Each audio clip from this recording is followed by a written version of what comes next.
Hey everyone, welcome back to Drinkers and Thinkers, a weekly podcast about the news and the world we live in. I'm Dan, and I will be, with some help today, dragging you through the next hour and a half of content.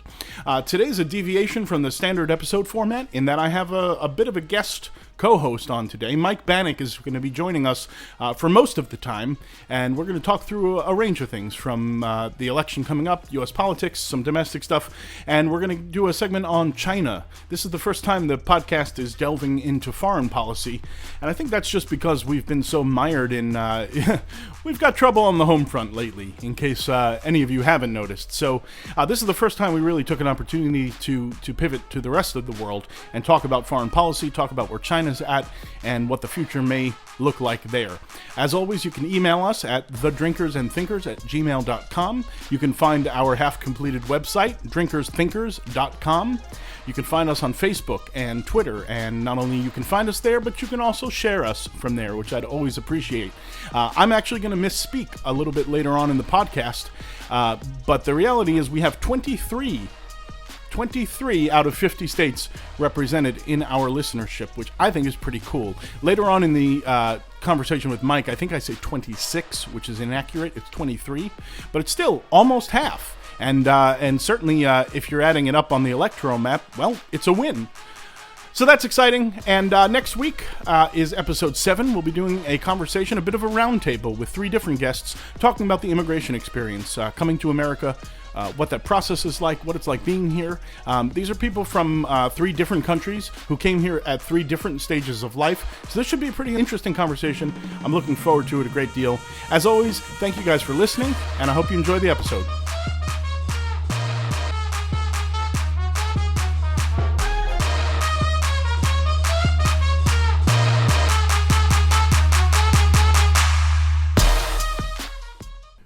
Okay, so now where the news would normally be, we're going to jump right in with our guest today.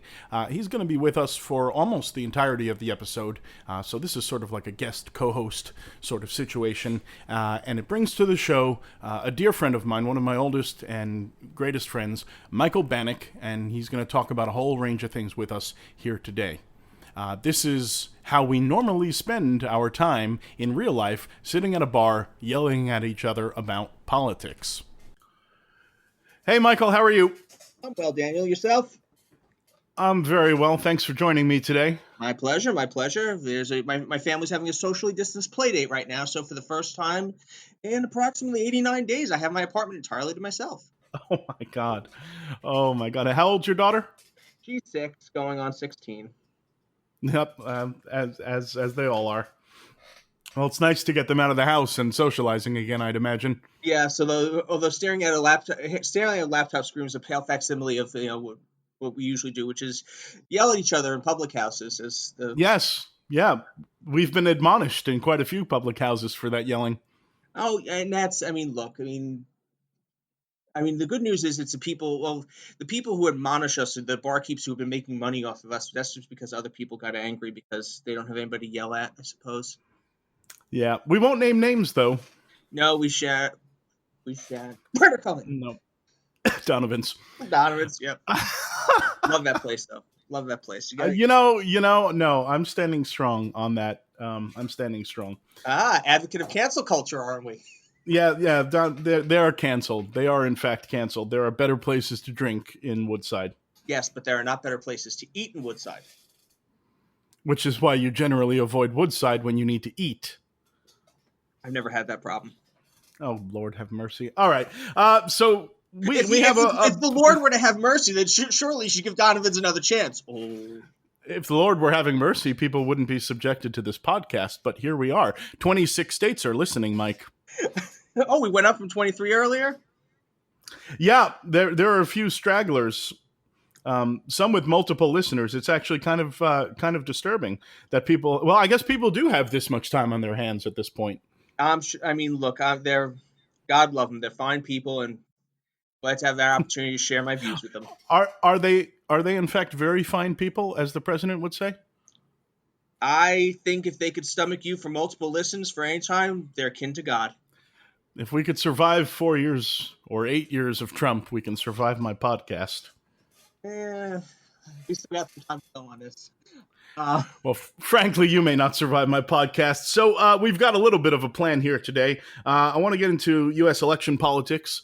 We're going to pivot to a domestic issue, and then we're going to have our first full-blown foreign policy chat on this podcast. This is the first time we've moved international with any of our topics. So you and I are going to discuss China and all the things that entails.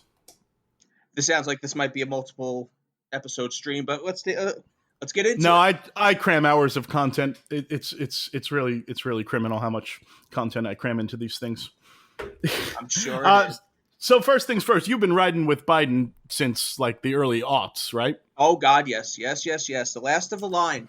Which And line is that? the line of a line that, quite frankly, I'm starting to realize how anachronistic it is right now.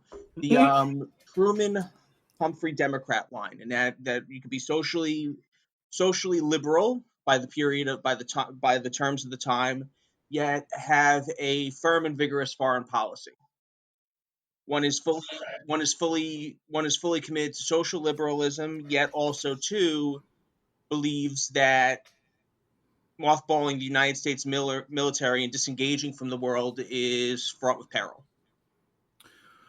Well, there are those of us who believe there are in-betweens, the mothballing process and, raiding the world's sovereign nations. And that's it. Notice how I said Hubert Humphrey instead of Henry Jackson. Fair enough. There's an interesting thing before we get into the electoral politics. Biden, who gets no small amount of criticism and jokes slung his way for his gaffes and his misspeaks. He finds himself in an interesting position in this election because with everything going on, every issue is domestic at this point. And Biden's strength, in fact, the reason he was on the ticket with Obama was his foreign policy chops. Agreed with that and his gravitas and experience. However, one of his most underrated talents, and now actually starting to hit public discourse, is his empathy. His ability to communicate, granted as unpolished as it may be, he knows how to convey a feeling. I try to be very fair because people get on him for the misspeaks, but he's been doing that for 30 years. This is not... Yeah, I do take great umbrage with people who suggest that he's delusional or losing his mind somehow. This is Joe Biden from 1970 we're hearing. Well, also too, like my view on Biden's gaffes and his lack of polish is a line from the vice presidential debates in 2012. Paul Ryan said, and sometimes, Mr. Vice President, we know that things don't come out the way you say them. And then Joe just wound up that big old Irish smile and said, yeah, but I always mean what I say. And you know what? I mean, look, everyone is talking about, especially now with Gen Z and millennials, how authenticity is key. Love him or hate him, Joe Biden. Well, he's certainly warmer than their last candidate. I mean, that does count for something. Daniel, there are froze fruits in the freezer of key food right now that were warmer than our last candidate. I mean, that's not a knock against Secretary Clinton. She would have, this country would be in a far better place had she prevailed. And by the way, she did by 2.7 million votes. But hey, that doesn't quite matter. Not really. People pull inside straights. Not you at a black card table in Montreal, unfortunately, ever. But, no. I think that casino in Montreal is cursed. I'm convinced. So, in fairness to me, that casino's cursed. I don't believe it's cursed. It's just I don't think you're a good card player. That's fair. Point blank. Whenever you start getting greedy, that's when I dial back, and I'm still on the table pulling in loonies and toonies, and Well, and that's the beauty of freedom in America is that I'm not a very good policy wank either, but I have my own podcast. It's a beautiful country. Oh Lord.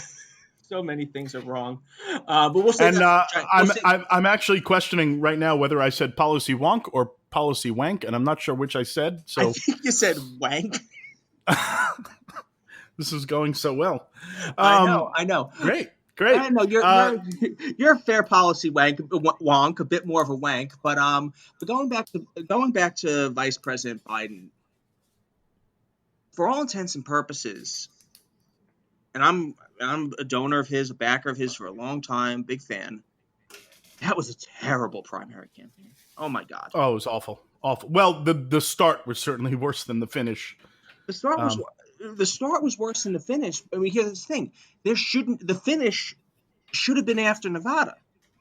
well, the finish was just natural geography. Yeah. The start was all his fault. I mean, Well, the start. I mean, yeah, that the was problem. dreadful. I mean, that was it. And I think it's unfortunately going to be something we see in this campaign. Vice President Biden is a lousy fundraiser. He's never truly expanded his operation beyond the Delaware Mafia. Well, and I think he was also rusty. I mean, he was rusty. Even someone who's not that adept at public appearances to begin with, I think he was rusty. And I don't think he was prepared for the vitriol that came his way from other Democrats. Well, that's it. Now, also, too, that's an important distinction I think we need to cover. The chattering classes, the Twitterverse, are not emblematic of regular Democrats. Only 11% of the country is on Twitter. And judging by what we see on there and some of the lovely stuff that comes up, about half of them are not Democrats. But they all vote. They all, where? And again, like my view is the Twitterverse is not the Democratic Party, and that was the mistake that was made with the noise going into Iowa, New Hampshire, and Nevada. Well, I think I want to hang on for a second to that. There's a disconnect there because I hear what you're saying that the people who are tweeting don't. And yes, it is. There's a huge right wing presence there, and it doesn't really paint the whole picture. But here's the problem: Trump embraced and has mastered using social media in a way that Joe Biden has not. Even on this, Hillary Clinton campaign was better than Biden's. Completely agree with you. But the point I was trying to make, and I'm sorry if I got lost in there, is Twitter and the chattering classes and the mainstream media are not emblematic of the base of the Democratic Party. And the Democratic Party had a lot of choices, yet they were, I believe, that mainstream voters, and it wasn't just South Carolina, it was Super Tuesday. Once they saw that, okay, if we vote for Biden, we're not going to be pissing into the wind. It became, once he won, it was okay to back him, and they did, in lieu of everybody else, which is, I think, actually is just a reflection of how weak the Democratic Party is. And well, I mean, the fact that they've dug Biden up is, that indicates how weak they are. Because the next most popular guy was not a Democrat at all. Yep. And that's and also too, dug Biden up, or did Biden see no real option? And I got to be honest with you, I think it's I don't think the Democratic Party did Joe Biden up. Democratic voters selected him. They had ample choices, and they went with him. Now, I think that's also, and the fact that he was in it reflects how weak the party is, and B, how there is no choice for your regular mainstream, non-Twitterverse, mainstream media Democratic voter. Let me get your take on two things that I've said repeatedly. One is he should have been the candidate in 2016, and he was strong-armed out of it. And two, Joe Biden should have been selected on January 21st by the Democratic Party in 2017. And he should have been the candidate from that point on, or whomever it was going to be that they wanted. Well, I'll take those on in reverse order. In number one, the Republican Party is far, far better at kingmaking than the Democratic Party. Like you've said many, many times, the Republican Party, you know what they stand for, you know who their voters are, and like them or hate them, you know what they're about. And bizarrely, 2016 was an exception to that because They didn't kingmake. Yeah. Couldn't agree with you more. Democrats are by nature fractious, so you weren't going to get that. And going back to the first point you made, absolutely, but you have to remember, but that goes back to my initial point. Joe Biden never really scaled up beyond the Delaware Mafia. Yeah. Clinton had an alumni network all over this country. She had, her and her donors she had so much money. She elbowed everybody out, and she had the network to make those who transgressed her pay dearly. pay dearly, like professionally, not Vince Foster style. Oops. Um, so, lol. What didn't mean that about the. It did not mean to get into conspiracies there. But again, she cleared the field for herself, and in many ways, Barack Obama made that possible. A deal was Yeah, struck I mean, there. the weight was thrown behind her. I Yes, think from the day he became the nominee, all the way back in '08. I couldn't think there was an understanding. couldn't agree more. Yeah. So again, that was why you're right, but that was why Biden has own built-in limitations, and B, that's just not what the Democratic Party does. And I have to be honest with you, had the Democratic Party done that, we would not have had President Obama. Well, and frankly, had the Republican Party been more on top of it, we would not have had Trump. Had the Republican Party not lost control, Right. If uh, that wasn't their one slip up, we wouldn't have Trump. So oh no, that wasn't their slip up. That was that right now is the id of the Republican Party. That's who they are at their heart well, and soul. that's the id of the masses. That's I'm a big advocate that the parties should choose their own nominees and have done with it. And I certainly don't think through all the circus of these primaries and all the nonsense that goes on, I also don't think the taxpayer should be on the hook for this nonsense. well, I mean, I would argue that if the taxpayers were on the hook through this process through a publicly financed election, we'd have a lot of this bullshit would be gone, and Well, yeah, we wouldn't be but we're squandering billions and we're trillions of dollars. we're a long way from that. Yeah, I know, and look, I understand. Like you and I have talked about this. I get Citizens United. I get where it is in the courts. I get why we're here with that now. I mean, look, you and I have again different opinion. You think that some of this stuff is bullshit. I think the court ebbs and flows like history. You had Warren, now you have this. The I mean, pendulum will look, swing yeah, again. we differ on Citizens United in some ways, but in the way I don't think. Look, the PAC money is an end run around the spirit of the law and of all the rulings. Mm-hmm. Whether or not corporations are people and can donate money is really that's not what's damaging to me, and that's an issue I examine separately because there are legitimate issues there to discuss how the law views corporations. That's not my problem politically. My problem politically is that the PACs are well outside the bounds of any established law regarding election finance. Whether we have Citizens United or not, the PAC money exists. The PAC money runs the whole show now. And one would argue, I agreed with that up until about 4 seconds ago. Joe Biden did not have a pot to piss in. Donald Trump was outspent 3-1 by a Democrat. Yep. So does PAC money really? But remember that when you count the money, the PAC money is intangible. You can't count most of that money. You're just counting what the campaign spent on their campaigns. And she outspent him by orders of magnitude. But again, that was traditional Democratic money being spent versus traditional Republican. And they were reticent to support Trump up until the very end and even through the end in some cases. It was that shadow money and the free media coverage, which amounted to an awful lot of money. Well, the free media coverage has nothing to do with PACs or campaign financing. It was just no, but I'm saying it's the shadow money, and that the media coverage is money. I mean, it's free advertising. Well, it's free. So I don't think she outspent him 3-1 is what I'm saying. I think there was a lot more brought to bear against her. Well, I mean, first of all, let's take the media out of it. That's earned media, earned being a very ambiguous term, I grant you that, but it was still earned nonetheless. The media chose to cover him. They didn't pay for it. I mean, look, you could essentially blame the American people and their love of a good dumpster fire for that. But the second thing is, too... I do. The second thing is, though, I mean, like, you wanted to say, I mean, the influence of money in politics, look, people know what they want. And do they? They wanted Joe Biden. And he had no money. No money. Bernie outgunned him, 20-1? Warren, 15-1? He brought his dime store water gun to a garden hose fight. And he still won. So, again, you're right. Money needs to be out of. Well, I don't know if I mean, my view is money needs to be out of politics. I am for publicly financed elections.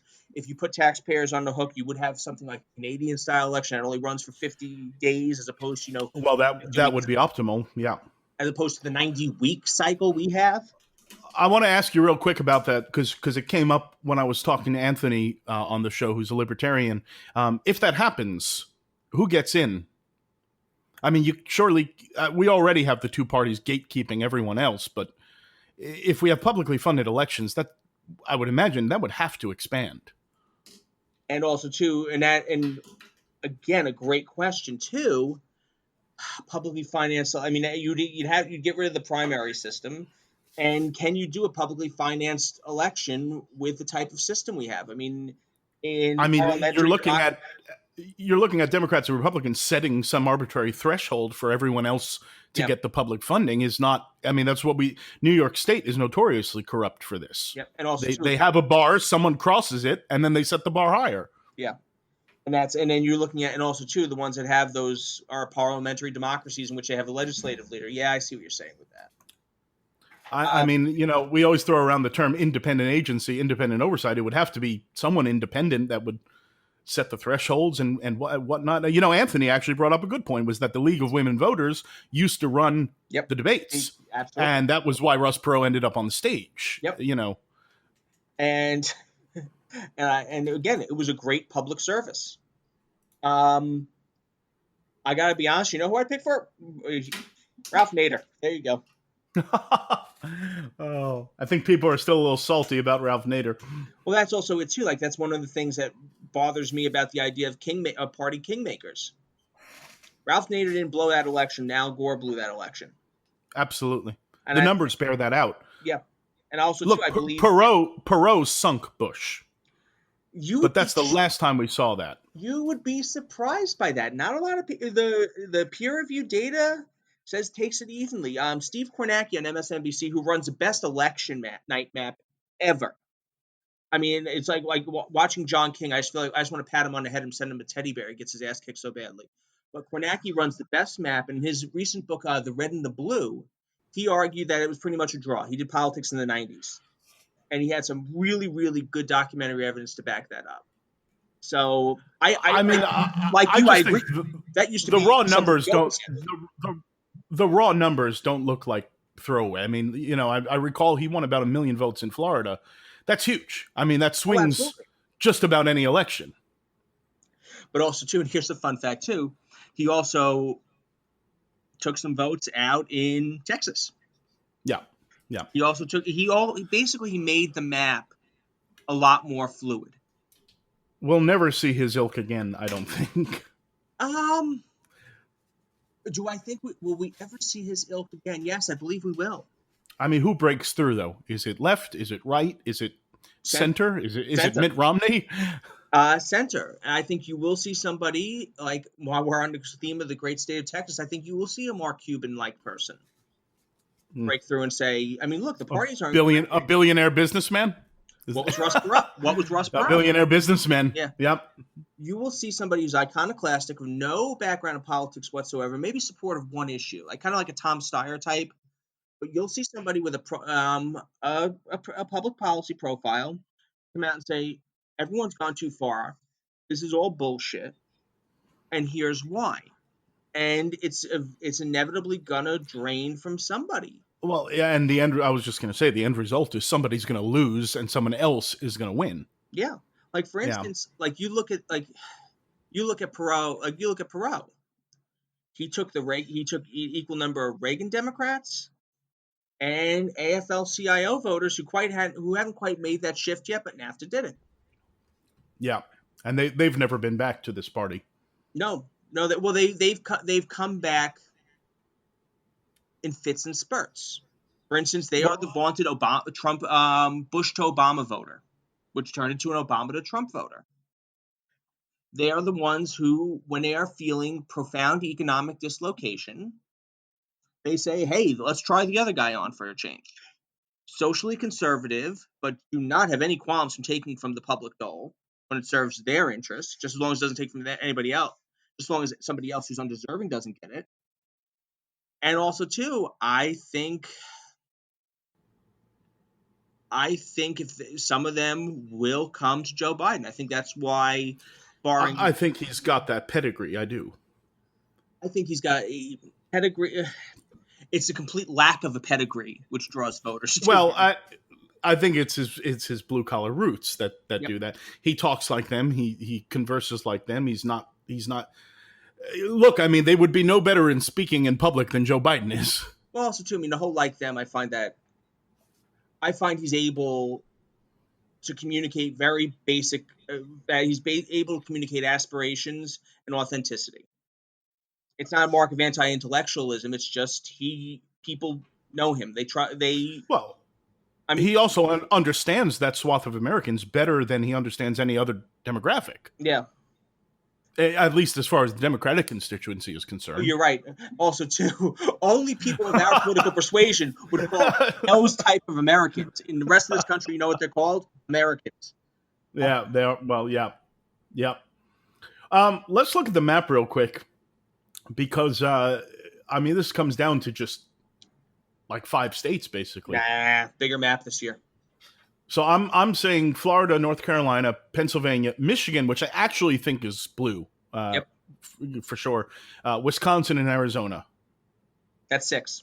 Those are my 6. Yeah. You said 5. Okay. Well, five because Michigan to me is a foregone conclusion. I actually think it's solidly blue and it's going to stay there. So let me just use my the parable of Lambeau Field. By the margin Donald Trump won in Wisconsin, Michigan, and Pennsylvania, you couldn't fill Lambeau Field on a Sunday. That's why I use the term inside straight. It was a good day for Donald Trump. You run that election 100 times, he loses 95. That's fair, but the polling is no better this time around for the Democrats. It's not like there's this sudden surge away from Trump. It's none of these. Well, And let me say first, all of this, at least this portion of the conversation, is predicated on the notion that Joe Biden is going to keep everything that Hillary already had. Well, two things. One, everyone, it's in vogue to defecate on the polls. They were all within the margin of error because that was an infinitesimal. Right. That wasn't even a point. It was half of a point, if that.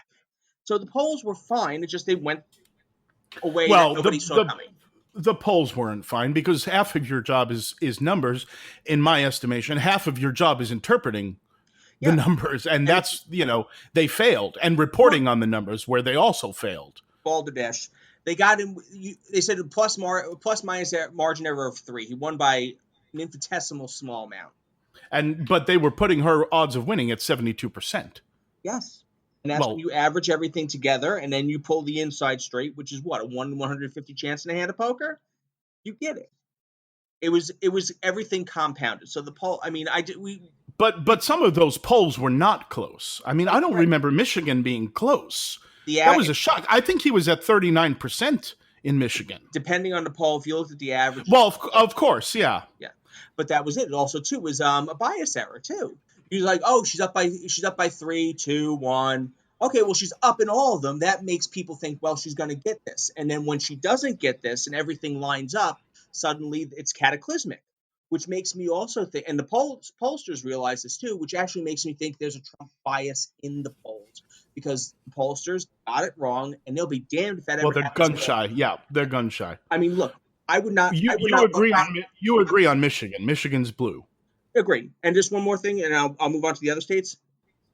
Like Rasmussen being the only place right, that'd be like some of the crazier peoples in our lives being right. Imagine how you would feel if certain people in our lives got everything right about something we're passionate about and know better than them. Imagine that. Fair enough. So imagine our reticence about we would rather not be wrong than be right.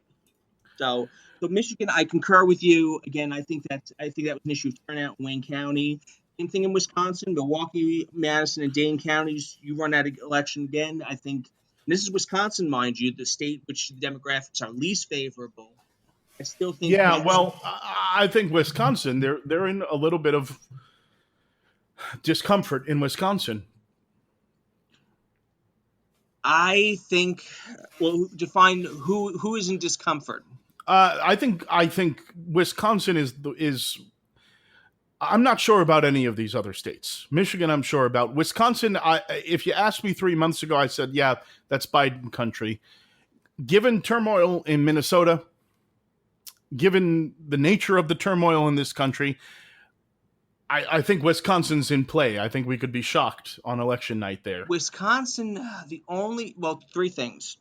And I also don't think Minnesota's a slam dunk at this point either. Neither do I. I mean, he's 3 points up, I think, at this point, 4 points up. And Hillary only pulled it out by 2, and needed every single late night vote in Minneapolis and Herkimer County to get that. I agree with you. Wisconsin, the demographics are the least favorable. So that's number one. Number two, believe it or not, Milwaukee has a very, very unfortunate history of race violence. Like, for instance, you remember I was there in 2011. We missed a race riot by 5 days. Yeah, I remember that. We walked through. We missed a riot by 5 days. So that is contentious, and you will not have to worry about turnout from certain demographics of voters. Number three, the massive enfranchisement efforts of the Walker administration. That has legs. Yeah. However, and I realize I said three, but I'll put on a bonus one for you and your listeners. The gerrymandered Wisconsin Supreme Court shut down the stay-at-home orders issued by Governor Evers, and they are currently getting decimated. Remember those chaps you saw enjoying their lacrosse lagers? Yeah, they're all getting sick. Yep, they're all getting sick now. I mean, I looked at that one unfortunate chap who had that beautiful Brewers jersey. I'm like, sir, I really hope you don't get sick. You've got excellent taste in clothes. Well, guess what? They're all getting sick now. So if you are looking at people who are independent, I realize endangered species these days, or a Democrat who may, in fact, realize the folly of where this is going and where it's taking you, I think because of that, Wisconsin, I feel better about Wisconsin.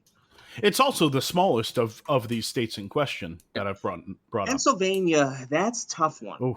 That is a very well. Let's come back to Pennsylvania because the one that matters the most is Florida. Because with Florida, if Michigan's Biden's, then Florida is it. That's the ball game. Florida, I'm not too worried. Florida is the one I'm least worried about for a number of reasons. Number one, seniors. White senior voters. The last time Democrats won them was Al Gore. There is, depending on the poll you look at, a net 13 to net 20 point swing to Vice President Biden. Trump took them decisively in Florida. If you view that as a bellwether, be a 13 to 20 point swing, what have you, Trump only won them by 10. He needs every one of those votes to win, and he does not have them. If Biden fights him to a draw, he loses, just on white seniors. That's fine, but he's at most 3 percentage points away in the widest poll in Florida. That's fine. Here's the other alarming thing: Univision, which is only one poll, but Univision has Trump up by 3 points. It's only doesn't bode well. To be fair, you're right, but when it comes to Univision, you have to see where they're doing the polls. Are they doing it? Well, it's the older demographic that you're talking about. It depends. No. When it comes to a Univision poll and the voters they poll, tell me if it's in Miami-Dade or Hialeah. If it's in Miami-Dade, that's a Republican. I'm sorry, a Democrat poll. If it's in Hialeah, wealthy area, that's a Republican poll. Same thing about Tampa. You tell me the counties in Tampa that they're calling and who they're talking to. Then you're talking about. Are you talking about Cubans? Are you talking about Puerto Ricans? Who are you talking about? The Hispanic community is not monolithic. And depending on who you're talking to and the wealth and the age of the voter, I think that's going to change. Also, too, a big thing is if you want to talk about voters in Florida, that I-4 corridor is Puerto Rican. And last time I checked, Donald Trump didn't exactly have the greatest emergency management response when it came to Puerto Rico. But he still won almost 30% of the Latino vote, and that number is going to grow in this election. I am not so sure about that. Well, then that'll be an interesting debrief. Yep. Because I think that number will hold or go up. I don't. And I'll be clear, I don't think it's going to swing any of these states, to be honest, but I do think that number will grow. I think in Florida, between the swing of white seniors, between the epic mishandling of Puerto Rico, and also, too, granted, I will grant you that the Venezuelan expat community has a significant swing too, particularly as it corresponds to Orlando and the counties surrounding there. Yes, that is a tranche of Hispanic voters who have not been reported heavily upon that will go to Trump. No question about it. That You being also said, have a tremendous migration of Northerners that go to Florida, and they're almost all Republicans. tell me the age. If you're talking about Seniors. snowbirds, yes, people going down to Florida for economic opportunity or for a lower cost of living. Well, they're going for retirement. Not necessarily. The seniors are. But also to define senior. For instance, people likely to vote over the age of 60? Or are they people who have municipal pensions who go down to Florida and have a spouse who remote commutes? I mean, that's interesting. Like people and again, this is a very small sample size based on people. I was going to say this is getting hyper specific. But also too, when you say people out migrating from New York State, you're all assuming they're old. Like you're assuming it's the old Florida paradigm, the newlywed or the nearly dead. You're all assuming they're nearly dead. Well, I think it looks to me that the trend of people who are in between 20-year-olds and 60-year-olds are not moving to Florida in the numbers they used to. They're moving to the Carolinas. They're moving to Arizona. And some of them are even moving to Colorado or Oregon. Again, fair points, but I would not paint it with such a broad brush. They're also not red voters, and they're also not likely voters. Again, you're 22-year-old fleeing New York. I don't know enough about them, and I don't think you do either to paint it with such a broad brush.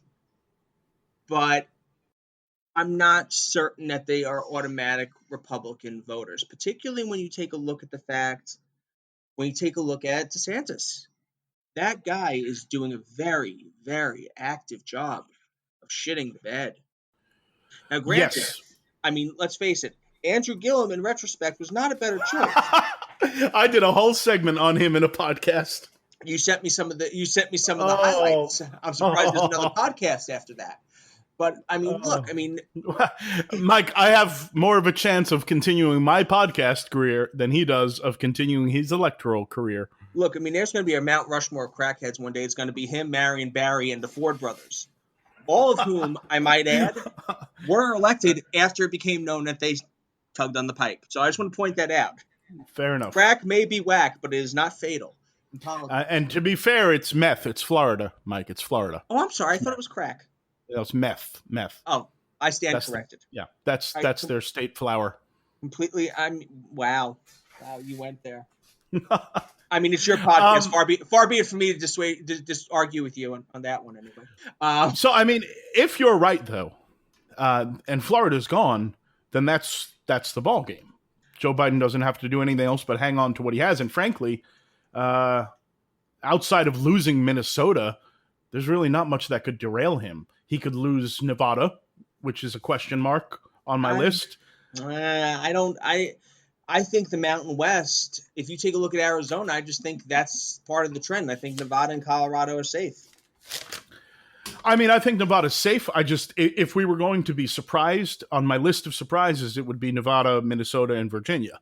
I wouldn't go Virginia. I'd go New Hampshire, but I see where you're going with that. I think New Hampshire is irrelevant. And no, I don't mean to insult people from New Hampshire. I think it's electorally irrelevant. I mean, so is Nevada, for that matter, I suppose, but it's still more than New Hampshire. Again, fair point. Virginia, it's always a funny state, and I could see a tremendous and very quiet backlash against the current Virginian government. I could see Virginians coming out in droves to express their displeasure with the agenda. I mean, Northam, for any number of reasons, I heard a rumor early on that Andrew Gillum was actually just Ralph Northam in disguise. Oh boy, and there we went. But also, you look at Virginia, and you ran a lot of that governor's mansion was an inside straight of really good, savvy third way Democrats. Warner, Kane, Gillespie. I'm sorry, McAuliffe. Yeah. I got my consultants. I was. Yeah, Gillespie. That didn't go so well. No. But you had guys who could thread the needle. Northam can't, and it will be interesting to see. Yeah. I mean, they're executing a New York style liberal agenda. Exactly. The only difference is New York's administration is in no jeopardy. And that's it. They're doing a New York style. You're right. They're doing a 2012 New York style agenda, but it would be like trying to run it in 1992 New York. Yep. Right. New York's not arguing about taking down Robert E. Lee statues right now. So Yep. there's a big difference in Virginia. I don't think he'll lose Virginia, but it's one of the 3 states that wouldn't shock me. Well, I think it's one of the 3 surprises we could get election. And that was it too. Like, I knew we were in for a long night when Virginia did not go by 9:30. Yeah. In 2016. And again, she won in overwhelming fashion. It was just Arlington, Rappahannock County, all the other counties. And Virginia is actually a state that could completely nullify winning Florida, unfortunately. Yep. Nevada can't. New Hampshire can't. Even combined, they can't. Let me do the math.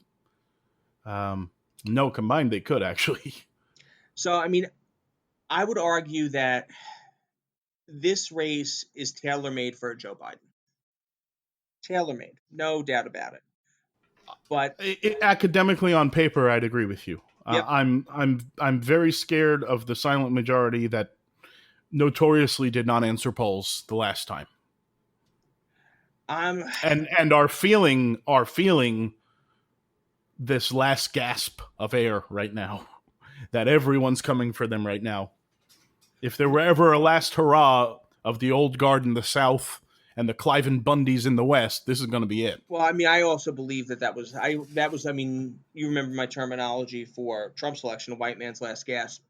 I think I am not, if it was another time, I would agree with you. However, the apocalyptic fuck up of COVID-19, I truly think that's a game changer among the people who show up the most to vote. And I agree with you. And I think we discussed this. I think this was the first time I had actually seen cracks in the ranks among Trump supporters. I've seen Trump supporters I know that have publicly said, wow, this is just awful. It's the first time. But I've cautioned everyone, there's a lot of time left. Oh, absolutely. Absolutely. And look, I mean, take any number of things. If these protests continue and become violent, for better or for worse, that will impact the election detrimentally to Democrats. I hate to say this. I mean, you were being very kind, but Joe Biden's performance has not been inspirational. That is one guy they are trying to keep in the basement for as long as possible. And frankly, you know what? In this case, I actually believe they're doing the right thing by minimizing the use of him, because it's important now that that's not the voice we hear.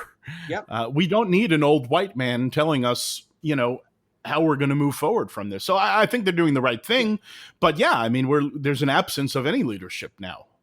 And look, I hate to say this. This is COVID was Donald Trump's Iran hostage crisis. Yeah, but it's not going to linger into the election. I mean, it could, yes. and it very well might. Second wave. And you absolutely could be right, and there probably will be a second wave. But if there's not, then there's more than enough time for him to turn this around. Oh, absolutely. And also, and look, these fools are going to have to get on a stage with each other, presumably at some point, and have a debate. Now, I'm actually not convinced that's going to happen, but that could be absolutely the end for either one of them. It's a roll of the dice, in my opinion. I think you're right, but you would have to see such an epic. Well, that's the thing. I think they're both capable of, really in one sentence, creating an epic failure. I don't think Trump is that smart. Oh, I do. He's not that cunning. He's not that.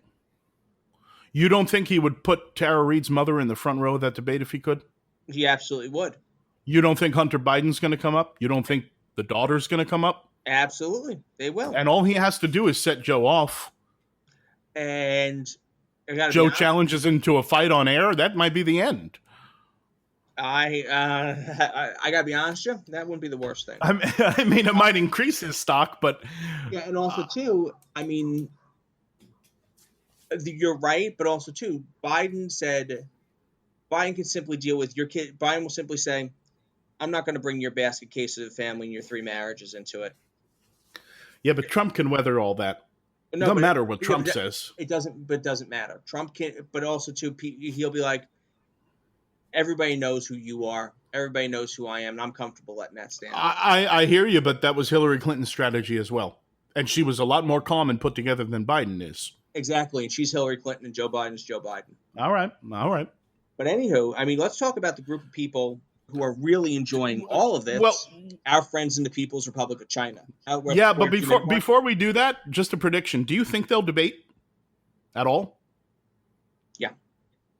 Okay. Yeah, because if you go on Twitter, you'll see new ads come out saying Donald Trump's weak. Trump will insist on it because those polls are not going to change. He's going Not to, if he doesn't rear his head, I guess. Yeah. I mean, look, you have COVID-19, you have the economy in the shitter. He's going to need a game changer, and that is the easiest one out there. Well, and you very dexterously pivoted to China, and I would do the same and say he's going to have to turn around and face the foreign policy debacle that we're in, and there is worse ahead, and he's going to have to look China straight in the eye and figure some of this stuff out. And that's also something else too. When you look at China, I mean, he is going to desperately try to tie Biden to China. He can't do it. He can't do it because of his obsequiousness and his own hubris about striking a deal. We are not talking about opening up a Tower Records on 46th Street. This is statecraft. These are people like the people in the Politburo. They are groomed along with, by the way, 1.3 billion other people. The quality of Chinese diplomats, bureaucrats, and leaders is exceptional. And the world has also changed, even in the brief time Biden has been out of the White House.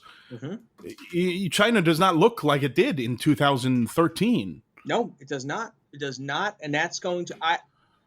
I think Trump can try to pivot and try to race-monger his way to China and try to use the specter of the yellow peril. I think the American people will realize that, in fact, you know what? We've got bigger problems than the other right now.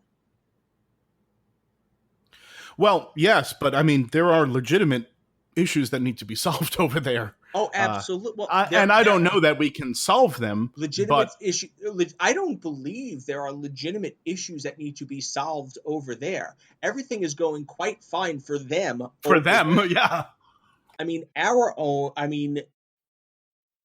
this little experiment with populism and ineptitude, I mean, this was a fatal indulgence by an undereducated, uninformed American public. Well, not for nothing, we look at China and we see it done very well in China. I mean, that government has consolidated incredibly. I mean, look, the consensus rule in that party is gone. It's Xi's party now. And they've done it very well. It's what Donald Trump tries to do and can't. But also, too, some would also argue that the way that it is right now, I mean, that is a society that values group harmony, consensus, and order. He was very adroit at giving the people exactly what they wanted. People. He's been a great peacetime president, but does he weather the storm of what they're going through now? Does he weather the storm of what they're going through now?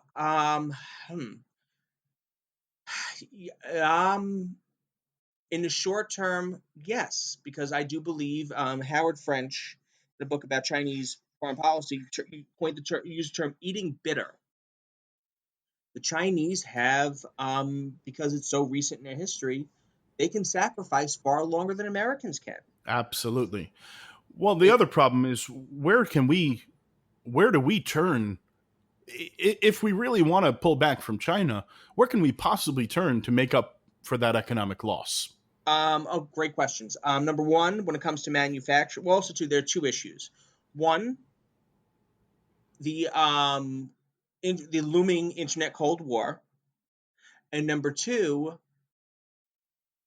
financing American debt to keep buying cheap shit from around the world.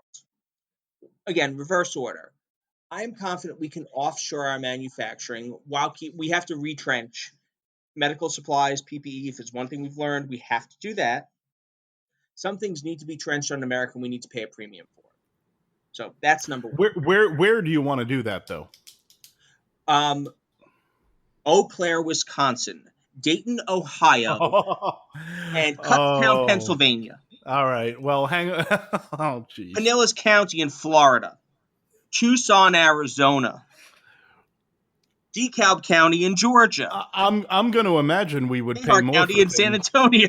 And I think we're probably going to pay a little bit more for things from those places than from China. When it comes to certain things, when it comes to PPE and certain things, we're going to have to. We learned the limitations of a globalized supply chain and certain things when it comes to essential preservation of life. We have to do that. So when it comes to other manufacturing, I mean, look, you and I have a difference of opinions about it, but I think that we have a Biden presidency, TPP, it's for me. Well, let me. Oh, see, yeah, no, I'm a big opponent of TPP. I know. Look, let me ask you this: if you're taking the worldwide pandemic out of it, if the United States found themselves in a situation where we really needed to ramp up manufacturing on something, that we were in the midst of a crisis, and we had to, would you trust the U.S. economy and U.S. corporations to get that going, as we saw they were completely incapable of doing during this crisis? Or would you say, you know what, China can mobilize a whole lot faster than we can in a pinch? That wouldn't be your first choice, to go to China and say, guys, no, let's get those billion people working. We're ready to buy. No, because the Philippines, pride and nationalism aside, you wouldn't do that? No, because Laos, Vietnam, and the Philippines are cheaper. But you just named all places that China is exerting more and more pressure on. Exactly. We need to get that back. First of all, let's take it from the top. Philippines, that's a Duterte. And that's him. That's his actually history. And frankly, I'd rather do business with Xi. Yeah, I would rather do business with Filipino multinationals. I agree, but Duterte is around and probably going to be around long term. And it's not like we have moral high ground on human rights to begin with. But Duterte is no better than Trump. Agreed. I mean, but when you talk about doing business with American companies, Henry Schein and Raytheon are not Donald Trump. Number two, Laos. Yeah, but they're vulnerable to political pressure.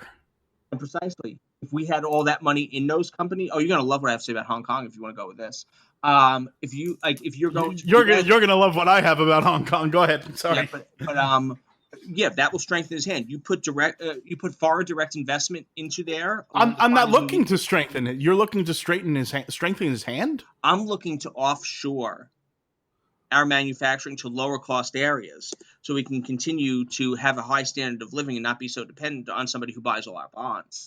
And I'm looking at police brutality and thinking the Philippines is the only place in the world I can think of that, like us, you have a random chance of dying at a random encounter with police. I think that's a bit hyperbolic when you talk about the Chinese, but okay. So I get it. I actually get into this in my closing segment later, but the Chinese direct their state killings. I'm talking about random dying during a traffic stop. That's a fair point.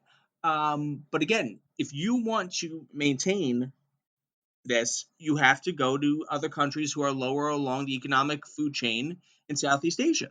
And I'll say this, to be fair, we'll take morality out of it then. Yeah. Because, otherwise we wouldn't do business with anyone, I guess. Or nobody would do business with us. Or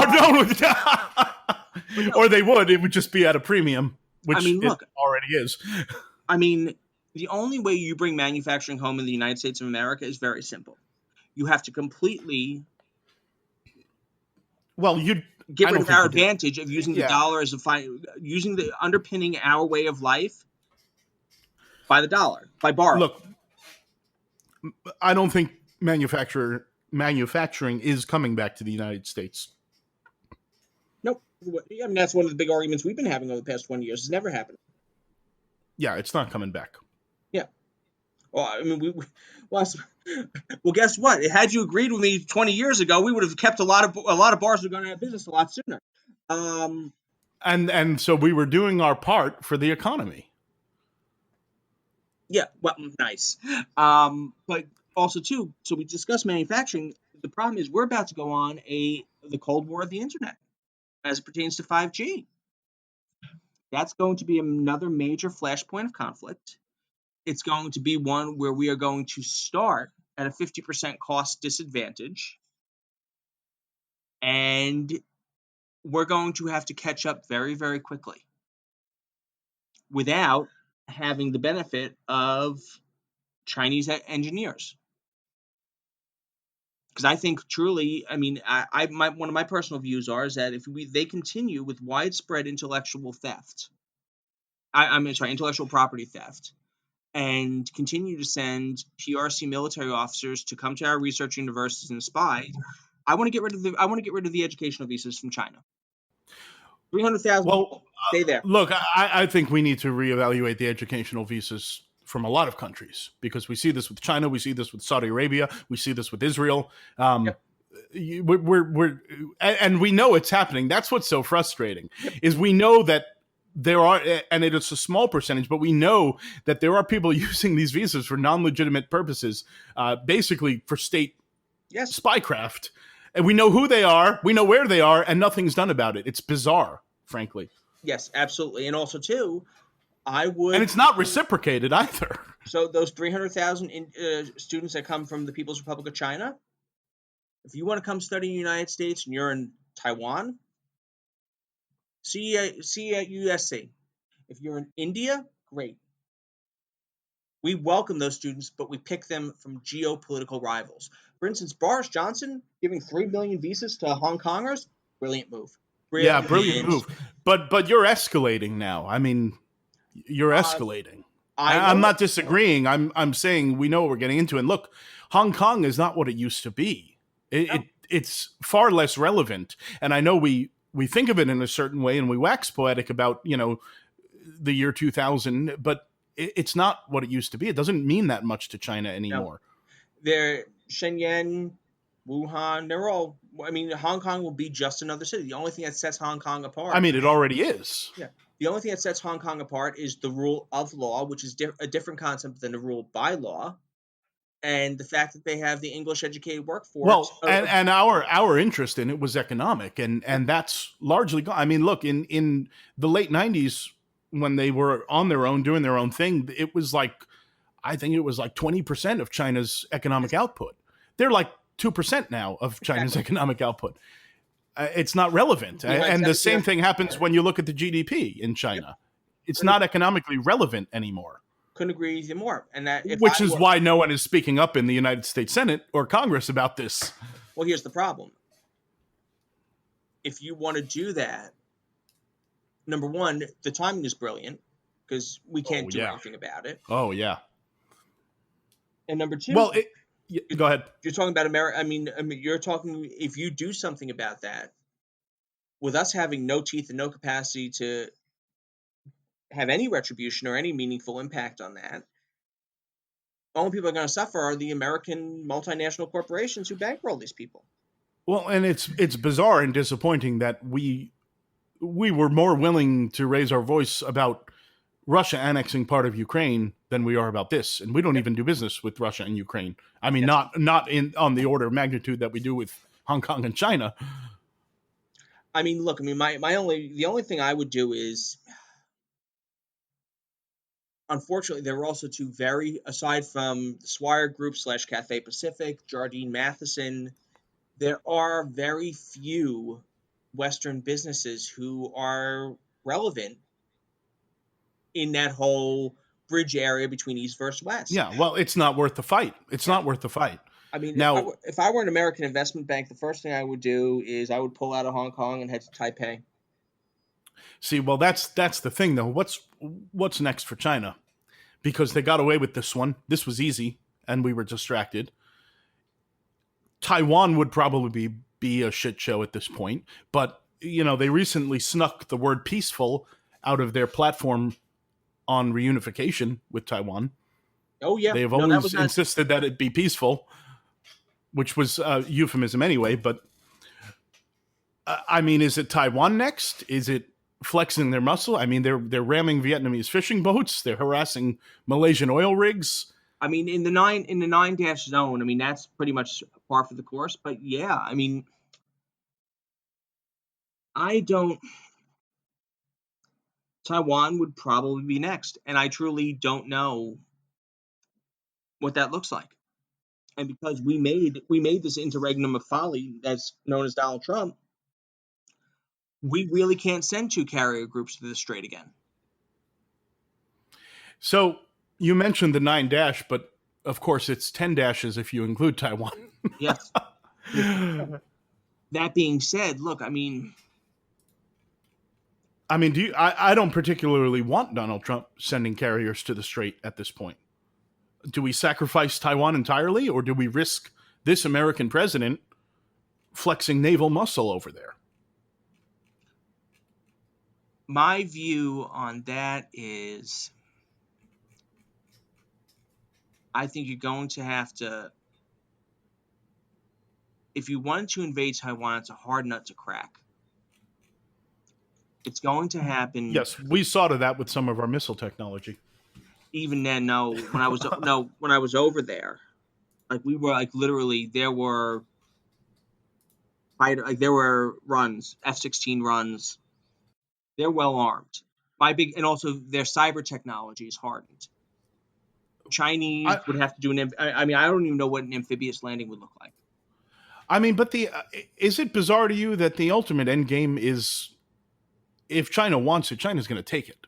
Yes.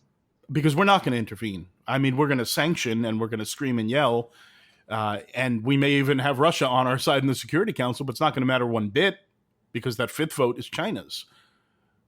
I mean, the end game is, if they want it, they're going to take it. But that's also something else too. At what cost? It depends on where Xi is in his political life. I think Hong Kong was a pretty low-hanging fruit. Especially in light of coronavirus. Yes, it was a very low-hanging fruit. I mean, that was an easy one. And they were getting it back anyway. This is just an acceleration. Taiwan, you're talking about a nation of 20 million people. That's well armed. It's an amphibious landing. I mean, but that, make no mistake, that's going to happen.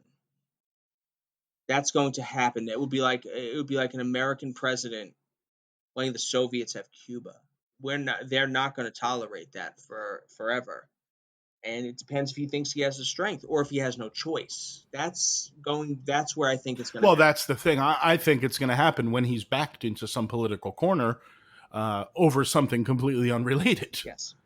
Dalliances in Africa or in Vietnam are, that rock him back on his heels. I think that's the moment that he's going to choose to do that. Oh, I think it's even more mundane. I simply think negative economic growth. You have to think about it. The CCP, they're like the proletariat of the masses. That's gone. The teleological connection to the Mao generation is gone, and they do not have the aspirational values of life, liberty, and the pursuit of happiness to aspire to.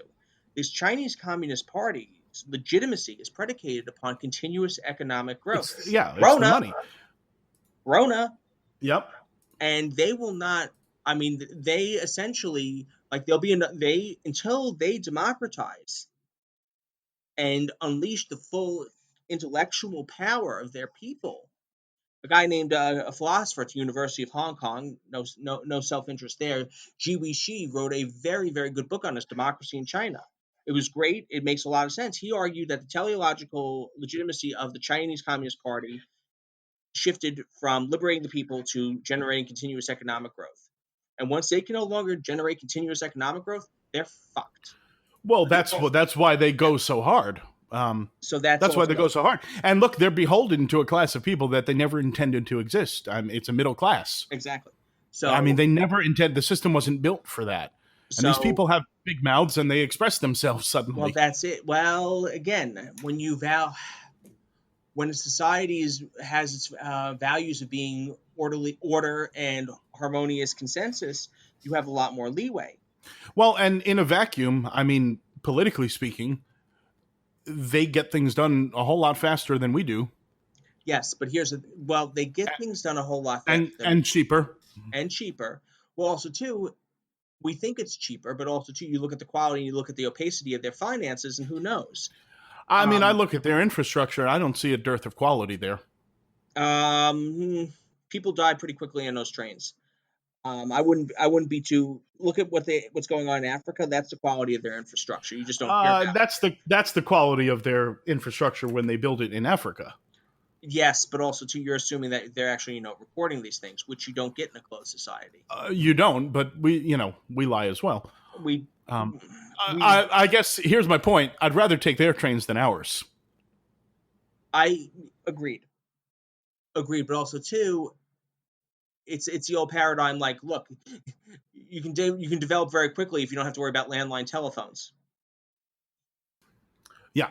So, but you're right. That's irrelevant. When it comes to their development, look, they're going to have to unleash the full creative potential of their people. They're going to have to open up their society and b engage in the world of international finance.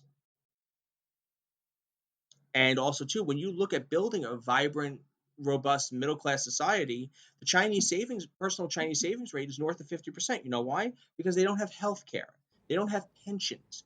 The iron rice bowl only has 5 grains in it, and you need 200 to survive a basic existence.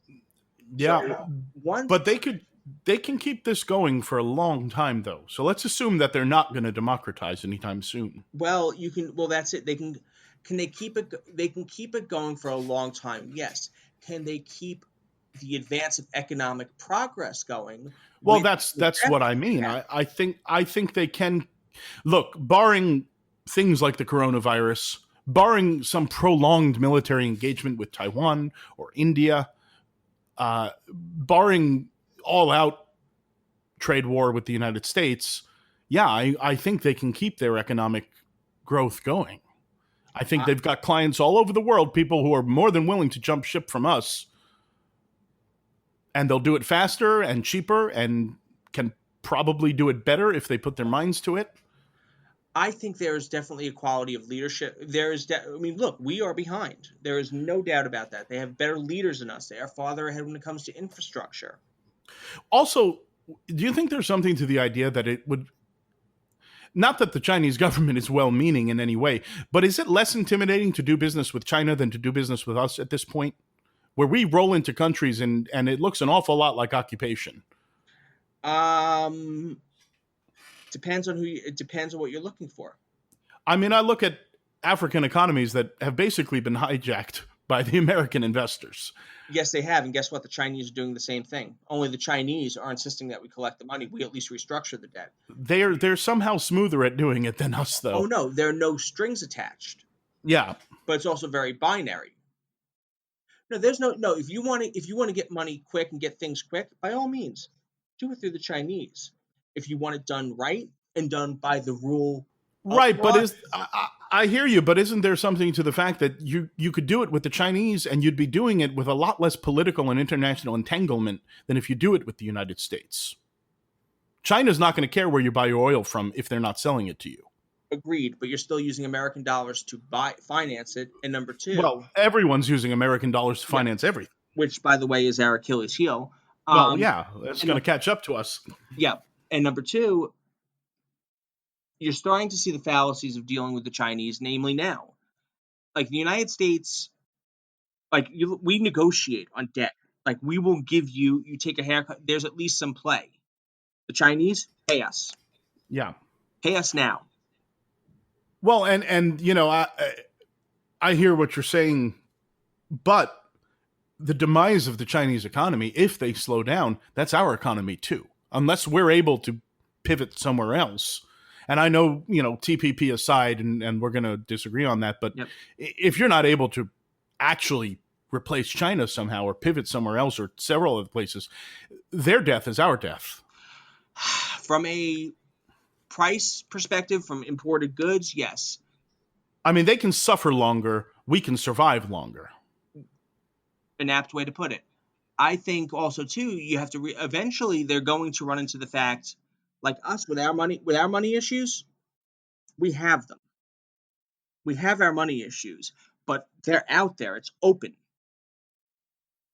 I mean, the Chinese debt level are just cataclysmic. At what point in time people are going to be like, no, I'm sorry, we're not doing that. We're not building that. You need to pay I us. don't know. I heard debt was good, Mike. Yeah, debt. Yeah, but I mean that's it. You can't like. It's a closed financial system.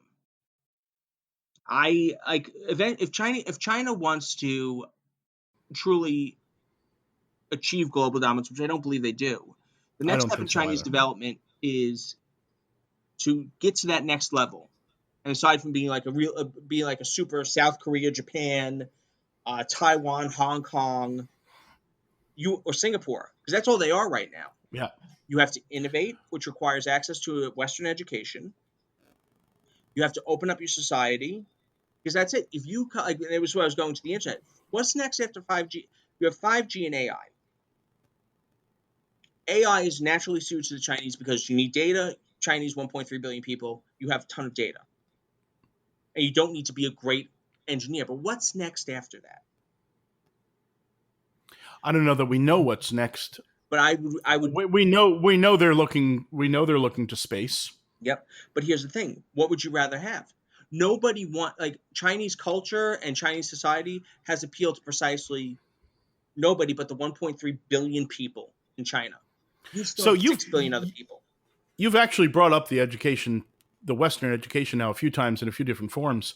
In your estimation, is that the thing that we can most leverage against the Chinese? Because I was racking my brain thinking of how do you leverage the Chinese at this point? Oh, We're easy, easy. Cut off the special sauce.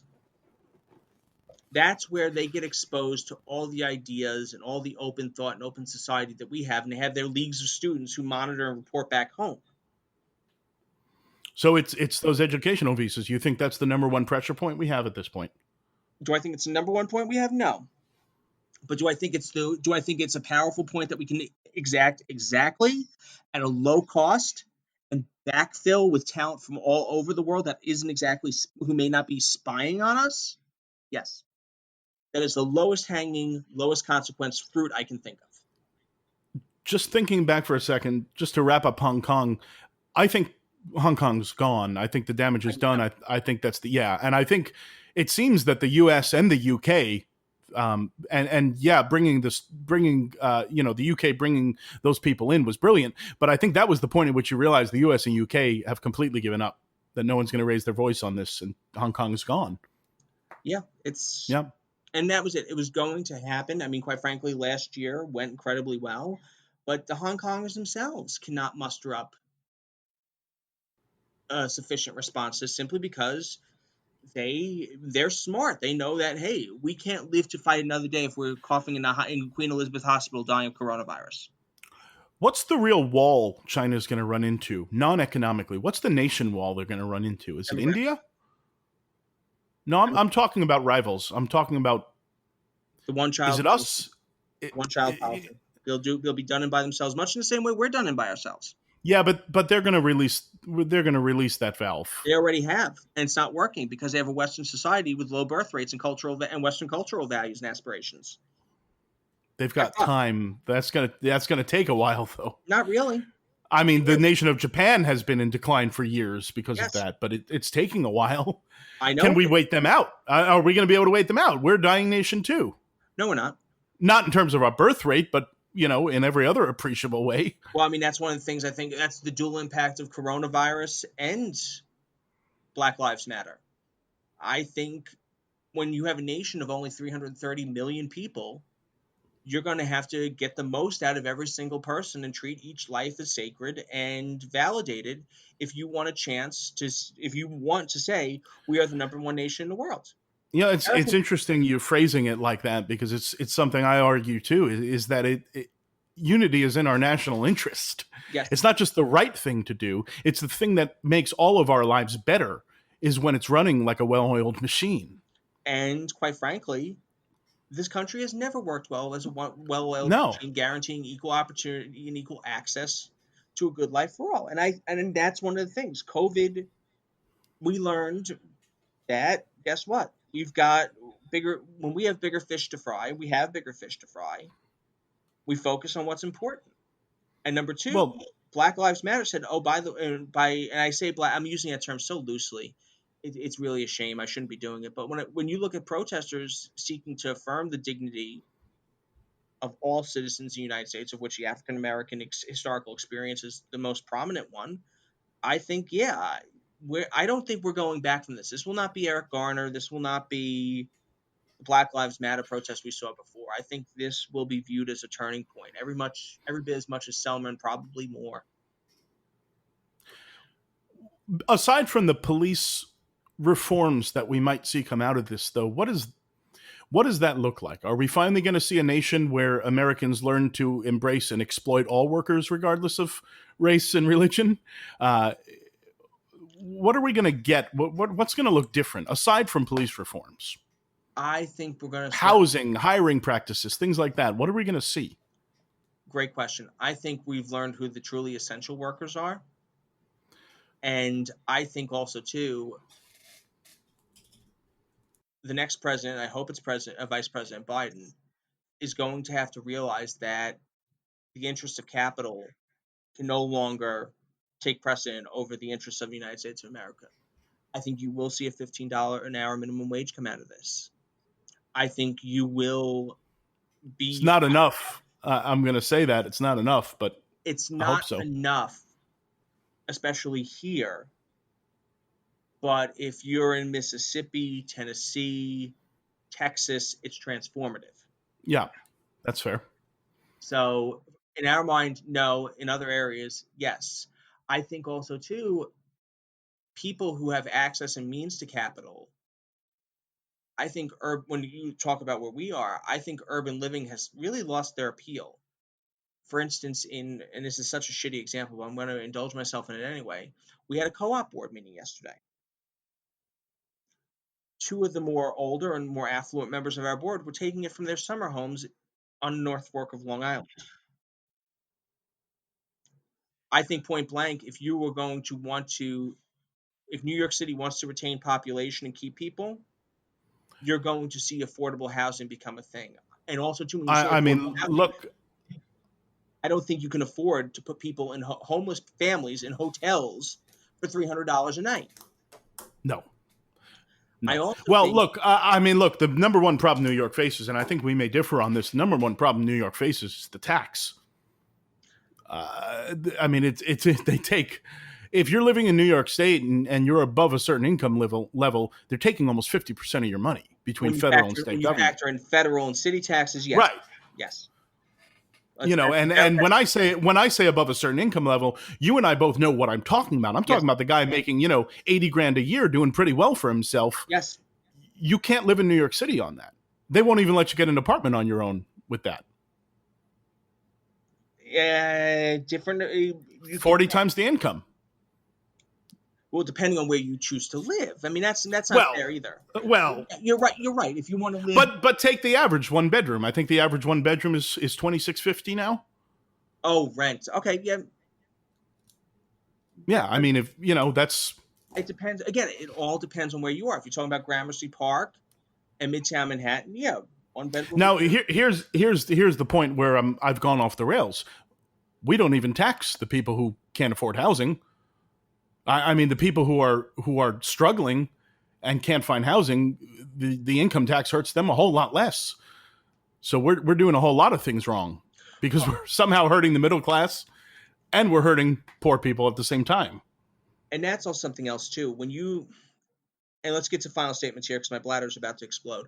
But if you've learned one thing from coronavirus in New York City, you've learned how just poorly we've been applying band-aids on society. Like one of the things that I had the hardest time with was closing the schools, not because of the necessity of it, but because I knew there was a good chance that 500,000 kids were going to experience a Be homeless. dramatic decrease. It's daycare.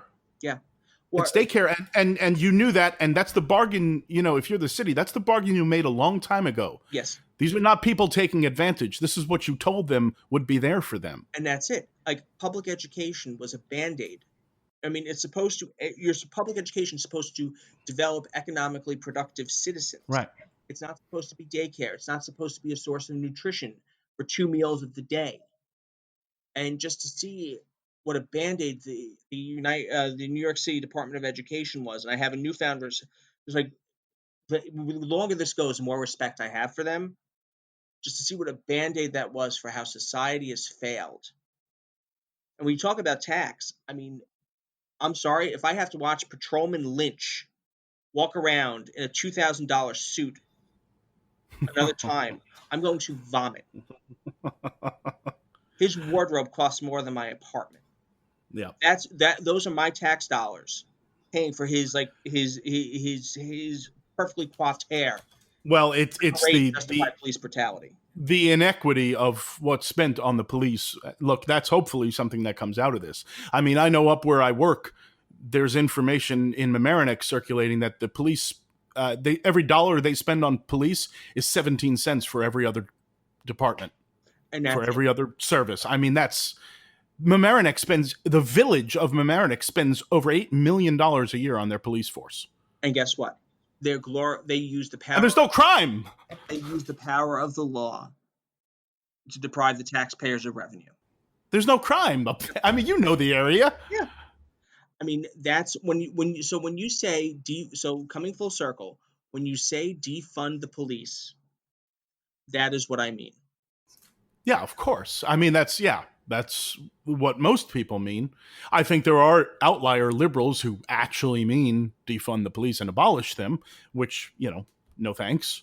But it's the poor choice of language, because the conversations I've had with people that are not on board necessarily have all been explaining what it means. Yep. Which is no good. I mean, that's not a way to convey a message to people. If you have to explain the message to people and engage in a Right. 45-minute discussion, right? Well, it's the same. It was the same thing for me with Green New Deal. Yep. What the hell does that mean? Yep. It's a laundry list of things, some of which have nothing to do with greenness. Yep. I mean, the language that they use and choose is just amateur hour. It's amateur hour. Well, that's it. Well, it's not. And let's leave it on this. Like, yeah, when the woman who gets a New York Times op-ed column, I wrote the Green New Deal. Here's why it works. No, it doesn't work. You're a precious little millennial who wrote this thing validated by other precious little millennials who've never been out in the world and don't know how things work. You're the first person on the podcast to insult millennials. Congratulations. Well, you know what? We're millennials, Daniel. New York City. What'd you say? New York City. What does New York City have to do with this? You asked me where they are. Good for them. I mean, anyway, I'm not going to pontificate about how I think they'll be back in Dayton in 18 months, but that's neither here Oh, nor there. Lord. Nope, fair enough. No, but I mean, No, not. no, you're doing a good job of hiding your antipathy towards them. I have. I mean, look, you've known me for how long? I have antipathy for anybody who comes up with these bleeding heart, pie in the sky piles of policy dinky and has no idea how to make it actually work. Which was quite frankly my issue with the Warren campaign.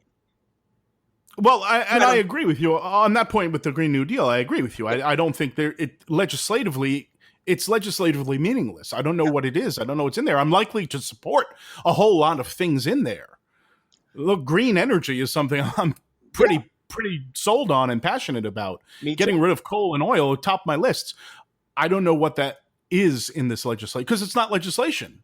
It's really just a statement of purpose to maybe write legislation one day. And also, too, if you had any common sense, it would involve nuclear energy, but we can't say that. I used to feel that way. I've rotated off that only because fusion is close enough that I can't justify the cost of building new nuclear plants. Right. It's not the safety for me. It's just the cost. Okay, that's a fair point. But again, if you were to scale it up, I think we can hold out, because look, I don't think we can abolish coal tomorrow or oil. I think we can hold out. I think natural gas is a bridge to that. Yes, but I think we invest now in the wind and the solar, the things that we know work, they're proven to work.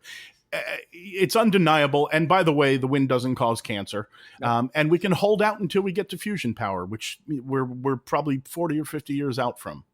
And that's it too. But like, again, going back to how we got on this topic, you have to get things done, and you have to get people to buy into it. Whenever I with Warren, I realize I'm defecating on her, but it's any one of those, like Bernie too. You have a whole bunch of very, very well-educated people went to very, very good schools, and were surrounded by very smart people, and came up with all these wonderful policies that make a lot of sense, but they never spoke to anybody who drove a truck for a living.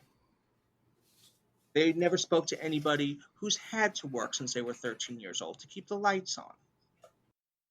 They've never spoken to the American to that group of Americans, as you so delicately put it. Well, I mean, it's the people Trump lied to get elected, and it Yeah. worked. Or Yeah. not even that, just anybody who's been out in the way. It's just so hollow. It means not. It's like all these, they're good ideas, but if you can't turn them into actionable things that'll benefit real people, it's just meaningless. And that's it. And going on a website and ascribing to a whole bunch of policies and saying, yes, this is the future, that's not being woke, it's being ignorant. Well, and ignorance will bring us full circle. Exactly. Thanks so much for coming on for an extended. I guess you're certainly a guest co-host at this point here. Yeah, I mean, when we got to that 40-minute mark, we hadn't hit China. I'm like, okay, we got. No, yeah, it's been an hour 22 minutes, so which is good because it means I really don't have to create any other content to get this out there. I've got my closing thoughts recorded already, so this is going to go up in an hour or two. Did you write them? Write them down? No, I can transcript them. Whatever. If it isn't too onerous, I would like to know what the closing statements are to this. It has nothing to do with you. It's regarding police violence. Looking at it through the scope of worldwide numbers. Oh yeah, that's gonna. Yeah, in all seriousness, do transcribe that because I think it would be a good read. Or actually, I could definitely transcribe that, or you could listen to the podcast, which I notice you don't do because I don't seem to have any listeners in Forest Hills, New York. Here's the problem. The only thing I can imagine worse than actually talking for an hour and 23 minutes and 54 seconds, 55 seconds.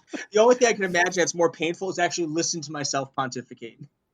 No, wait, I thought of one thing that's more painful. It's me. It's me. Yeah. Yeah. I put the ball on the tee on that one for you, I guess. You kind of did, I suppose. But again, it was a good. It's such a. This is just such a. Rona robbed us. It's just. I mean, look, I get it, and this is just something that's so. This is what we're reduced to. That. Hey, before I let you go, since the namesake of the podcast and all, what are you drinking right now? I finished my second Guinness about 20 minutes ago. From the bottle can? Oh, what other way can you drink Guinness if you're not in a proper pub? Yeah. But Guinness is. I like it. I prefer it more in the winter, in the colder months. You know what? It's got that warm thickness. It does, but it's a thinking drink. It's something you can't consume quickly. It's something that's true. It's something that you do drink it more like a scotch than a beer. Exactly. It fosters conversation. It fosters deliberation. It's something slower, more deliberate, more patient. It sounds like Paul in his letter to the fucking Corinthians. I mean, maybe I'm onto something. Maybe that's what inspired him. But I mean, but again, it's a thinking drink. Well, Saints and Sinners in Woodside pours a great Guinness. That they do. Free advertising. Yeah. Donovan's does. Yeah, actually, I will grant you that. Saints and Sinners, their Guinnesses are the poorest part. Yeah, they pour a great Guinness. So let's finish up with that. When do you think we're actually going to be able to get there and enjoy a Guinness again? I was talking to some people from work about this, and my feeling is, and I think I'm seeing more consensus on this, I think we're on our own here. I think it's going to be a personal decision from all of us, how we go to work, what that looks like, what we're willing to do, what we're not willing to do. I think it is you and I saying, okay, let's meet up. Maybe not at the bar, but maybe, on my roof. Yeah. Where we can maintain a bit of distance and we know no one else is around. I think it's going to be everyone's going to be on their own here and have to make their own decisions. Businesses are going to have to make their own guidelines. They're all going to say that they're in line with the CDC guidelines, but the reality is they're not. And those guidelines are also conflicting from state to state. And so I think we're on our own. I think we have to decide for ourselves when we're going to rejoin society and to what degree. I think, in all seriousness, I see it about August. I see August they're going to open for in-person dining. I think we're going to call them up at 8:45 on a Sunday night, and they're going to be like, "Well, we're open." And I think we'll be able to go there. I think we'll be very well taken care of. I think the tip is probably going to be north of $100. And I think we'll be the only ones there too, which will be nice. I mean, number one is exactly the way we prefer it. And Yeah, absolutely. two, yeah. But again, these are small potatoes compared to the actual real suffering people have. I mean, just Yeah, and it won't be over by August, and that's the real sad thing. yep. You know, And that's we're gonna be at a bar, but people in other states are going to be, because of the choices that were made on their behalf yep. without their input. They're going to be suffering while we're at a bar. That's one thing. Well, but you know what it is though? We'll be able to be at a bar because of the common decency and sacrifice of regular New Yorkers. I mean, I hate it. I hate when I go on my walks and I see people with their to-go drinks in a public place, just hanging out, standing on top of each other. At some point in time, you know, they were always the assholes. They were always the ones who'd run through the stoplights. Those were always ones that cut past you on the line. They've always been the assholes. Here's the problem. Here's the good thing. The other 95% of the people are just like us. They're staying in their apartments. They're keeping to themselves. Yep. In their own. I have been remarkably well behaved through this. I mean that. Well, yeah. Well, you also had your dance of death with it too. So well, I was sick. Yeah, I mean, I was sick. So there's that. And I wouldn't wish that on anyone else. And obviously, I got away with one. Mine was pretty mild. Yeah. And I was home the whole time. So I wouldn't wish that on anyone. But that's what gives me hope. I don't think we're going to be able to go back from this again. From either one of the things, from COVID, from the protest born of the death of George Floyd, we can't look away anymore. We saw the problems we had. We saw how we came together. Most of us came together. I don't think we're learning that human life doesn't have to be cheap.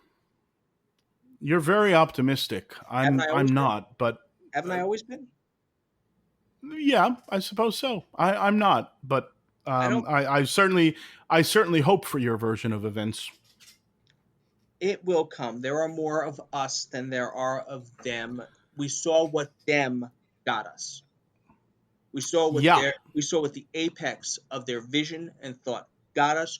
We have suffered tremendously, and whoever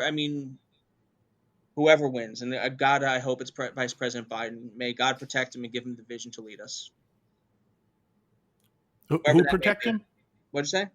Who protect him? What? God. Okay. I'm agnostic. You know that.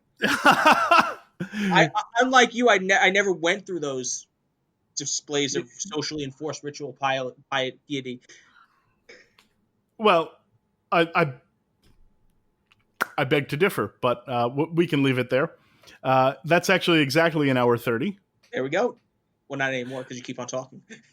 And I'm not going to stop even after you're off. So anyway, I very much appreciate you coming on, and hopefully you will be back. Thank you for the opportunity. I did enjoy this thoroughly. Again, it helps. It's not exactly. It's cathartic. It's cathartic, yeah, but it pales in experience. It pales in effects of the actual, pontificating and yelling at each other. But you're right, it is cathartic. Yeah. Well, the whole purpose of the podcast was born out of the idea of sitting around drinking and talking politics. So there you go. So, but yeah, whenever if the opportunity were to present itself again, you think I could be of any utility to you, I would be happy to do this again. Yeah. Well, there's some elections coming up, I'm told, so we'll probably want to talk about that on election night. Election night, perhaps. Christ almighty. All right. Take care of yourself, Mike. You too, Dan. Thanks so much. One more big thank you to Mike Banach for joining us today. It's always a good time, and we were surprisingly well behaved, so I'm proud of us. We stayed on topic, and no one was yelling at anyone else. And that is atypical. Nonetheless, there's just a few more things I want to talk about, and then we'll wrap up this episode. So thanks for hanging in there, and I'll see you at the end. Venezuela, El Salvador, Syria, Nicaragua, Jamaica, Philippines, Brazil, Afghanistan, Guyana, Dominican Republic, South Africa, Central African Republic, Lesotho, Uruguay, Burkina Faso, the Democratic Republic of the Congo. What I've just named is the countries in the world that have more deaths per capita by security forces than anyone else. That is, more police or military kill their citizens per capita than anywhere else. Those are the only countries that beat us. Those are the only countries that are better at killing their own citizens than we are. Think about that if you're a police officer or a conservative. Think about which country on that list you think we should emulate. Think about which country on that list you would live in purposely. Think of what country on that list you would praise. Think of the countries on that list you have ever said a kind word about. You have ever not ridiculed, ever not mocked, ever not sneered when someone said they were from those places. And this is per capita, folks. This is not the old argument that conservatives like to bring up when people try to point out how deficient America is when compared to the rest of the world in just about every way. And they always say, well, we're so much bigger than everyone else. Well, this is per capita. Not by number, per capita. We kill an awful lot of our citizens. And you have to go down the list a little further and you will see some old favorites. You'll see Iraq. You'll see Pakistan. You'll see these places, Sudan. These are also not places that you would live, company you would want to keep. You have to go an awful long way down the list, and what will eventually happen is you will arrive at the countries that have their deaths per capita in single digits. Places like Canada and Norway, the United Kingdom, Germany, Japan. These are places I'd imagine you would willingly live. You would be comfortable in. And the reality of the data is that you would also be safe from the police in. These are countries when you cannot randomly be killed by the police. Now, I've not mentioned a few countries that actually have very good numbers in this respect as well, such as China and Russia. And I've left them off the list because this is a little tricky. Because instantly people are going to say, well, they're authoritarian countries and they lie about their numbers. Yes, they do. Absolutely. They have no transparency. But there are two things about that. Number one, we have no transparency either. We lie about our numbers too. Now, it's much harder to lie about police killings because you have a corpse. You have to deal with the body. There's going to be a person who's not going home, and you have to address it. So those numbers are tough to fudge, but what's not tough to obscure is police violence. These are the things we lie about systemically and constantly. People who have been abused and assaulted and intimidated and bullied. People that never tell their story. People whose stories get buried. People whose telling of their stories comes with immense consequences, losing their businesses, losing their standing in the community, losing their freedom. We are not transparent either. And we know that the numbers are far worse than are actually reported. So that's the first thing regarding China and Russia is we lie too. The second thing about China and Russia, if there's anything to learn about totalitarian states, if there's anything we could migrate over here, it's this. The police answer to the state. If the Chinese government wants 100,000 of their citizens killed in the street randomly, the police will go and do that. And that's a horrifying thought. There will be 100,000 dead Chinese within a week. But if the state's directive is do not inflict violence upon random citizens, folks, I guarantee you the police are not going to randomly kill random citizens. They answer to the state. They are completely beholden, in fact, terrified by the state. They serve the state and only the state, not their own interests. There are no unions that decide that they're going to call the shots. That wouldn't last a day. Now, we can debate the merits of systems of government. We can debate the merits of what is the proper mix of control and freedom, of oppression and liberty. And everyone's going to say that we err on the side of liberty, always err on the side of freedom, and that's fine. But folks, you got to wake up and look around. We're not there. We're not there. And we have backslid in just about every measurable way. We are closer to China and Russia. We are closer to Venezuela and El Salvador and Sudan and Syria and the Democratic Republic of Congo and all of the nations I named earlier. We are closer to that than we are to the countries that, Donald Trump loves so much, like Norway. The president posits why we can't get more Norwegians to come here. It's because they don't want to. They're far safer where they are.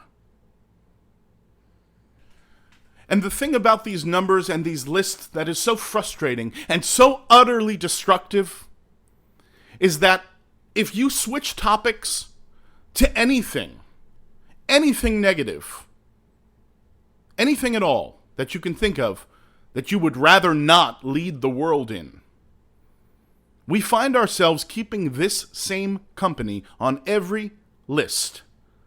Every list. There are not things that we excel at anymore compared to the rest of the world. There are not things we are better at than the rest of the developed world. There are very few stable, developed places in the world that people look at the United States and are envious somehow of what we have. Greed. We have more of that. I can understand living somewhere else and looking at America and saying, wow, I want a slice of that pie. And that's why we have so much foreign investment in our country. That's why so much of our country and our debt is owned by non-Americans, is owned by other nations. But nobody sits in their home in Norway or Germany or any stable and developed country and says to themselves, wow, life would be better there. It's not. It could be. Any country can make choices to change, to improve, but we don't. And we have to be honest about what we are. We are keeping company with failed states, with autocratic states, with anarchistic states, with war-torn states. These are who we're keeping company with. When it comes to police killings, when it comes to sexual assaults, when it comes to racial violence, when it comes to incarceration, when it comes to wrongful incarceration, when it comes to harsh incarceration, when it comes to conditions in prisons. I could go on and on. These are the things we lead the world in, and somehow can't manage to properly educate our kids in math and science and literacy, civics, economics, government, civility. These are the things we fall far short on. I promise you we're not in any top 20 lists in those realms. We're about 30th in education, 30th in healthcare. I bet you the average person, the average conservative, probably couldn't even name 30 countries that they'd want to live in. But there are 30 or so that are better than us in crucial areas. Folks, American exceptionalism ended a long time ago. And it's time we understand what we are, what we've become, and have an honest conversation about what we'd like to be. Because we are nowhere right now. Nowhere. Well, that's it for this week, folks. Again, you can find us at drinkersthinkers.com. You can email us at thedrinkersandthinkers@gmail.com. All the social media. We're on YouTube.